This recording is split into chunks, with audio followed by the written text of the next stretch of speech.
Hey, so if you're running an advertising or marketing-based business, it's really important to know the actual laws and the rules and the compliance standards in your industry. I've done a lot of research on this subject for my own business, and I'll be discussing the legal laws, at least in the United States.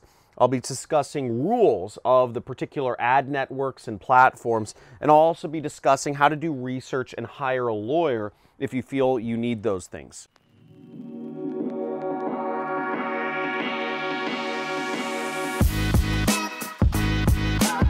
So this is not a fun subject, you know, compliance and laws and all this stuff. And I just want to note, like, I'm obviously not a lawyer. Look at me. I'm not a lawyer. So none of my advice or whatever is legally whatever sound like. But that being said, I've done a lot of research on just the regulations that exist in the United States in particular about, you know, marketing and advertising. And I've also done research onto some of the rules that affect things. Now, I want to make very clear, there's a very clear difference between laws and rules. Laws you don't want to follow. Rules are of different ad networks. You don't need to abide necessarily by all the rules of every ad network. They're sort of like guidelines. You're not going to go to jail if you're not following the rule of like whatever Facebook wants this week. So first of all, some of the important laws to understand, you really want to look them up on the FTC's website, okay? And FTC stands for Federal Trade Commission. The Federal Trade Commission has all of the laws. One of their laws is truth in advertising, okay? Law, which is pretty important in understanding. They basically, you tell the truth is the long story short. You know, don't make outrageous claims. If you make outrageous claims, make sure you say something along the lines of results not typical. You know, make sure you disclaim if you have relationships with advertisers. All of it is outlaid in the laws by the FTC. Every industry has different laws. So I'm technically governed by the business opportunity rule, which is a law within the FTC, okay? So I have to make sure my business, because at least for the one product I do own, which is my 6-week course called the Super Affiliate System, where I teach people how to do affiliate marketing on Google, Facebook, YouTube, etc. I have to make sure I follow the FTC rules of the business opportunity rule. I've done a lot of research into it, but again, for whatever your company is, you need to look up the specific laws that apply to you. But this is where you find them. They're all online, and you can do a lot of research. And, you know, I was still answering emails and all that stuff, but I took about a week just to really get myself clear on all of the laws in my business, and that's really helped me. Nobody spends any time looking at the laws in their business. They just kind of go by what their friends say. The other law that's kind of important is called the Magnuson-Ross Act, which is basically, it governs, you know, how you can offer guarantees or warranties, or if you have like return policies for your products. This can be an important law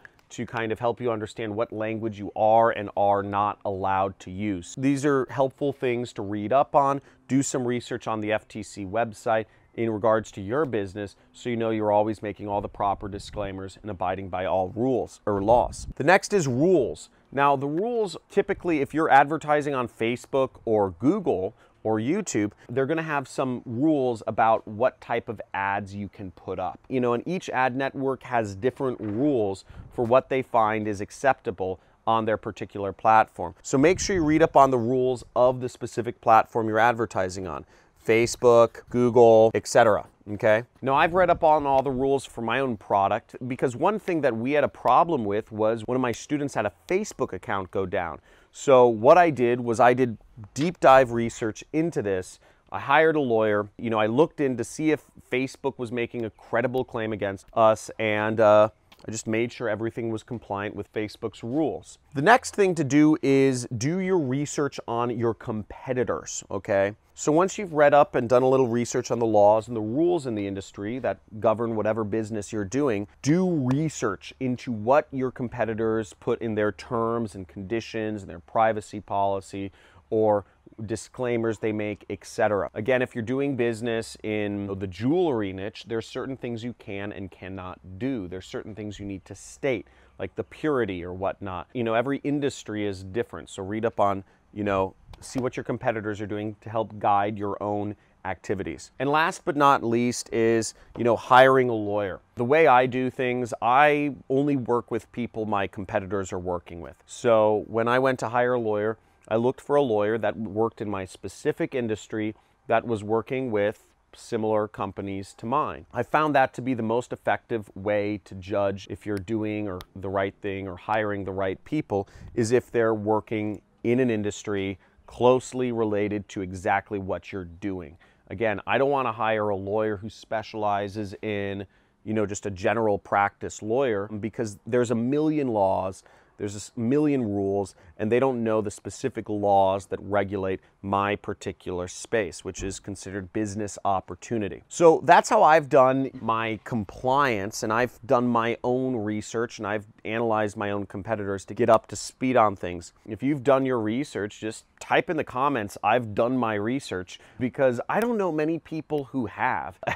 If you just don't care about compliance or anything, type in the comments, "Don't care." I'd like to get an idea of, if this is a topic people even care about, because it's not a fun topic, like, let's face it. If you want to learn more about how to make money online or how to do affiliate marketing, which is what I do, you can subscribe to my channel and you'll get a free playlist. It's a free course, 10 videos on how to do affiliate marketing step by step. That's pretty exciting, and there's some cool free bonuses once you subscribe as well. Also, like this video and leave your comment of what I said before. Look forward to seeing you in the future.